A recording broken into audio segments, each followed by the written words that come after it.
بسم اللہ الرحمن الرحیم نحمده ونصلی علی رسوله الکریم اما بعد فاعوذ باللہ من الشیطان الرجیم بسم اللہ الرحمن الرحیم ولما رأى المؤمنون الأحزاب قالوا هذا ما وعدنا الله ورسوله وصدق الله ورسوله وما زادهم إلا إيمانا وتسليما صدق الله العظيم۔ محترم بزرگوں اور دوستوں، اس 20 منٹ میں کوئی بات تو ہوتی نہیں، لیکن جتنی ہو سکتی ہے میں انشاءاللہ وضاحت کے ساتھ آپ کے سامنے ایک بات پیش کروں گا۔ لیکن میں پہلے ہی عرض کر دوں، میری بات سننے میں آپ کو مزہ بالکل نہیں آئے گا، اور نہ میں مزے والی بات کرتا، لیکن انشاءاللہ آپ اس کو سمجھیں گے اور یاد رکھیں گے، اور وقت وقت پر آپ اس کو سوچیں گے تو زندگی بھر آپ کو نفع دے گی یہ بات۔ جب بھی آپ اس بات کو سوچیں گے اسی وقت آپ کا ایمان تازہ ہوگا، جب بھی آپ اس بات کو سوچیں گے اسی وقت آپ کے ایمان میں زیادتی اور آپ کے ایمان میں ترقی اور یقین میں مضبوطی آئے۔ دوستو، اللہ سچا، اللہ کا رسول سچا، اللہ کے رسول کی ہر بات سچی، اللہ کے رسول کا ہر وعدہ سچا۔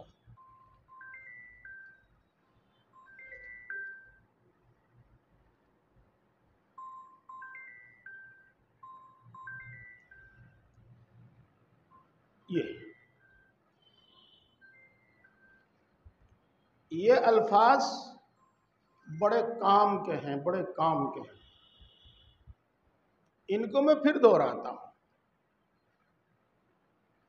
اللہ سچا، اللہ کا رسول سچا، اللہ اور اس کے رسول کی ہر بات سچی، اللہ اور اس کے رسول کا ہر وعدہ سچا۔ ہر مومن کا اس پر یقین ہے، جس کا اس پر یقین نہیں وہ مومن نہیں۔ لیکن یہ بات ہمارے ذہنوں سے اوجھل ہے، ہمیں یاد نہیں ہے، ہم اسے بھولے ہوئے ہیں۔ اس وقت یہی بات عرض کروں گا میں، ایسی ہی بات عرض کروں گا میں جس سے ہم اپنا بھولا ہوا یہ سبق یاد کر لیں، ہمیں یہ بھولا ہوا سبق یاد آ جائے، اور ایسا پکا یاد ہو جاوے کہ کسی وقت نہ بھولیں، ایسا پکا پختہ یاد ہو جاوے کہ کسی وقت نہ بھولیں۔ دوستو، رسول اللہ صلی اللہ علیہ وسلم جب مکہ مکرمہ چھوڑ کر مدینہ منورہ جا رہے تھے، جس کو ہجرت کہتے ہیں، جب آپ مکہ مکرمہ سے نکلے اور مکہ مکرمہ کی حدود سے، سرحد سے، سیما سے، جو لفظ آپ سمجھتے ہو اس سے سمجھ جائیے، باہر ہوئے تو آپ کو مکہ چھوڑنے کی تکلیف ہوئی، مکہ چھوڑنے پر آپ کا دل دکھا۔ مکے کی فضیلت بہت ہے، وہاں مسجد حرام ہے، بیت اللہ ہے، پھر آپ کا وطن بھی ہے۔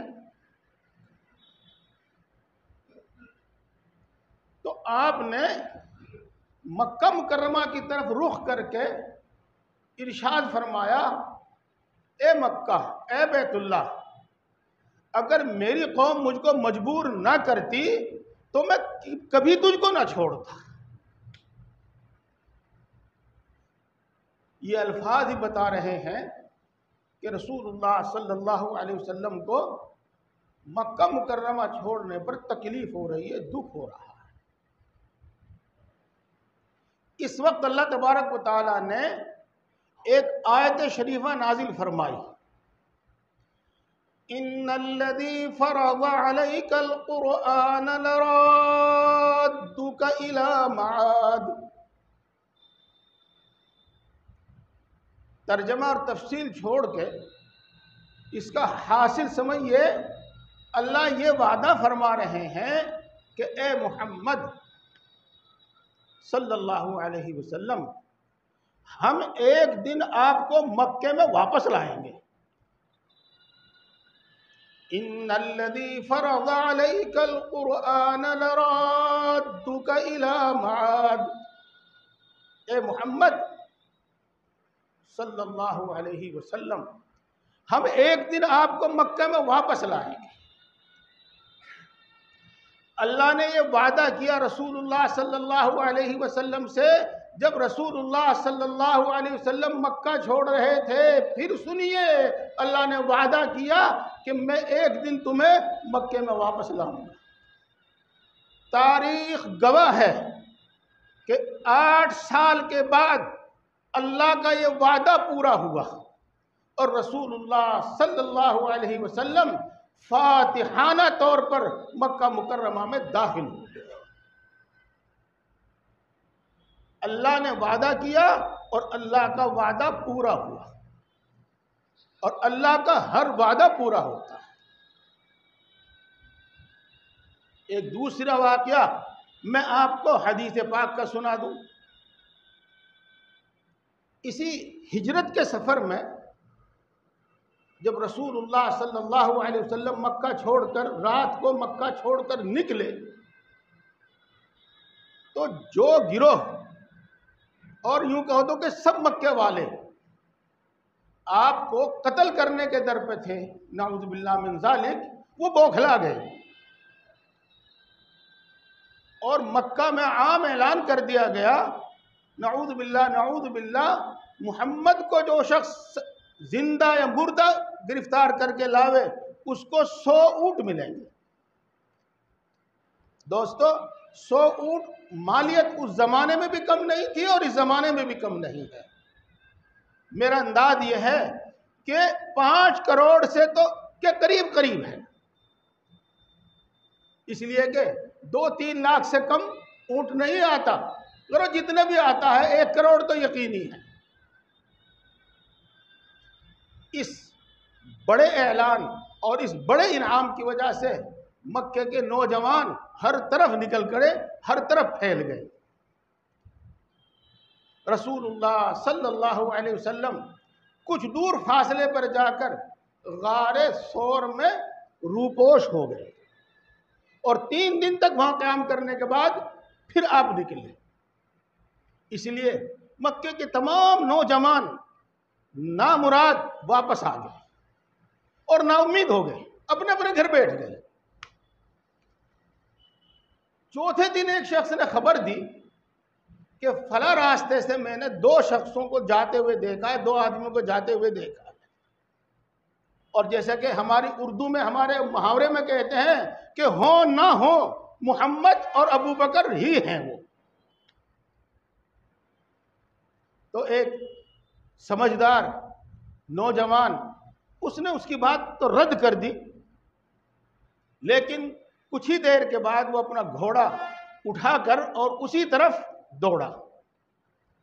واقعی خبر سچی تھی. وہ جب قریب پہنچا تو اس نے دیکھا، پہچانا کہ محمد اور ابو بکر ہی ہیں صلی اللہ علیہ وسلم. جی میں اپنی بات یہیں روک کر ایک بات آپ کو بتاتا ہوں، میرے دوستوں سے نوٹ کر لیجیے گا. جیسے آپ نے سنا ہوگا نا کہ پلے گرا باندھ لیجیے. جی زندگی میں کامیابی اللہ کی نصرت کے بغیر نہیں آتی. کوئی کتنا ہی بڑا عقل مند ہو، کتنا ہی ہوشیار ہو، کتنے ہی اسباب اور وسائل اس کے پاس ہوں، اللہ کی نصرت کے بغیر کامیابی نہیں۔ اگر آپ ظاہری اسباب میں دیکھیں تو پکڑے گئے تھے، اللہ کی نصرت آئی، اور یہ شخص جس کا نام سراقہ تھا گھوڑے سے نیچے گرا، گھوڑے کو ٹھوکر لگی، گھوڑا بھی گرا، یہ بھی گرا۔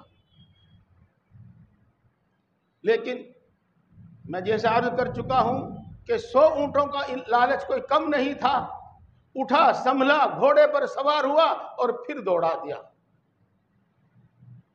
اب جب یہ رسول اللہ صلی اللہ علیہ وسلم کے قریب پہنچتا ہے تو اللہ کی قدرت سے اس پتھریلی زمین میں اس کا گھوڑا زمین میں دھس جاتا ہے۔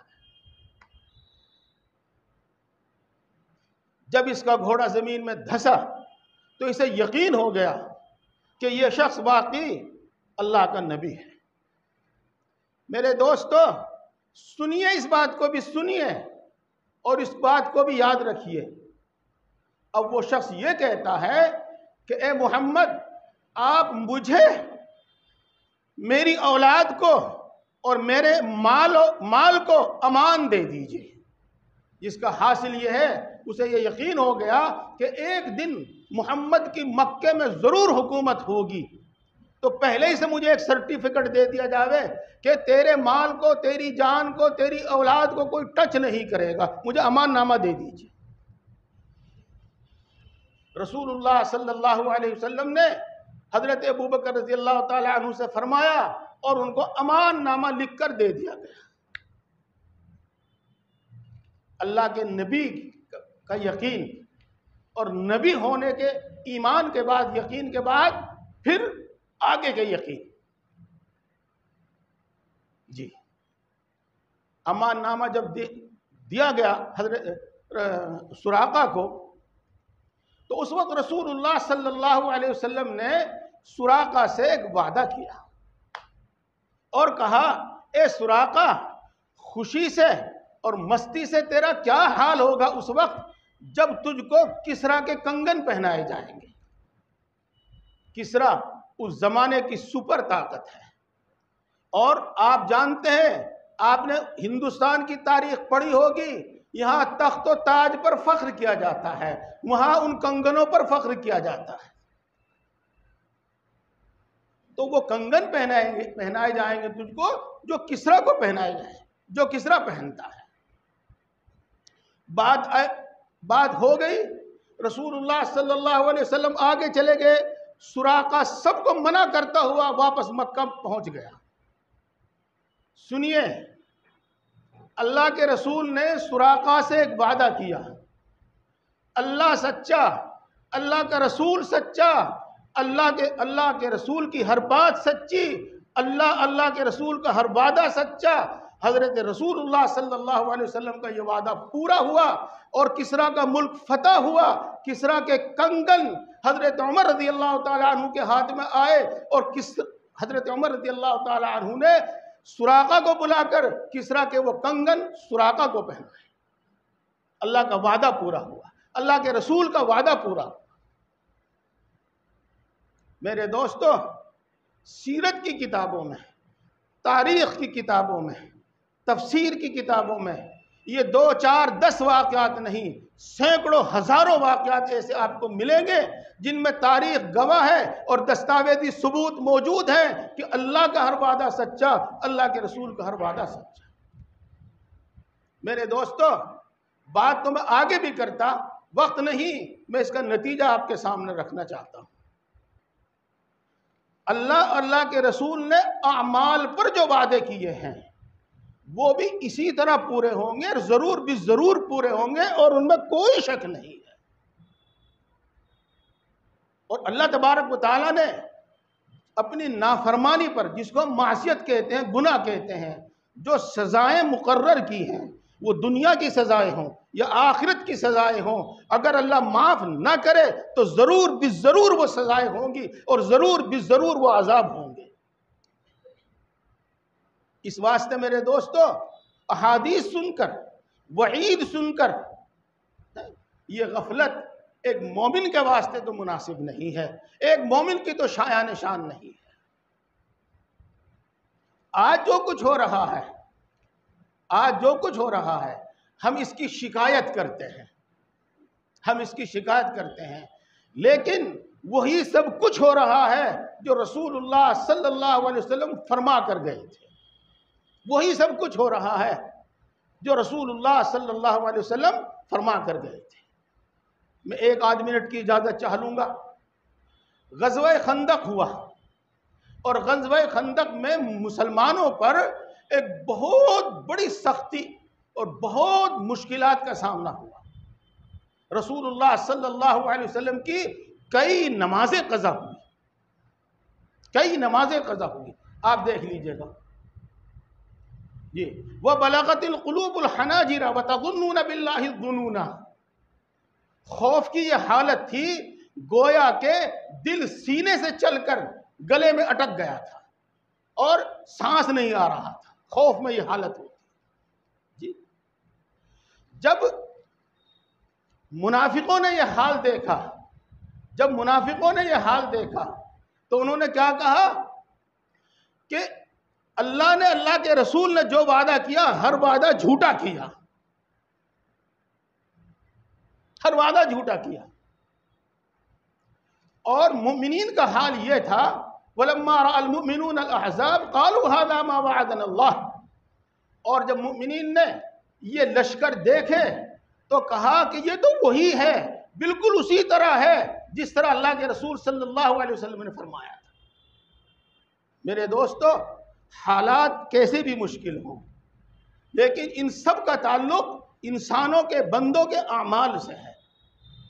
اللہ کے رسول صلی اللہ علیہ وسلم فرما گئے ہیں جب کوئی قوم ناحق فیصلے کرنے لگے گی تو اس پر ایسی قوم کو مسلط کر دیا جاوے گا جو ناحق ان کے مال چھینے گی اور ان کے باعزت لوگوں کو ذلیل کرے گی۔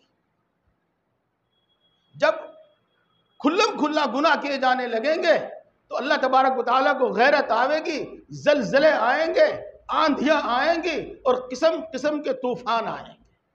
یہ وہی ہو رہا ہے جو اللہ کے رسول صلی اللہ علیہ وسلم فرما کر گئے ہیں۔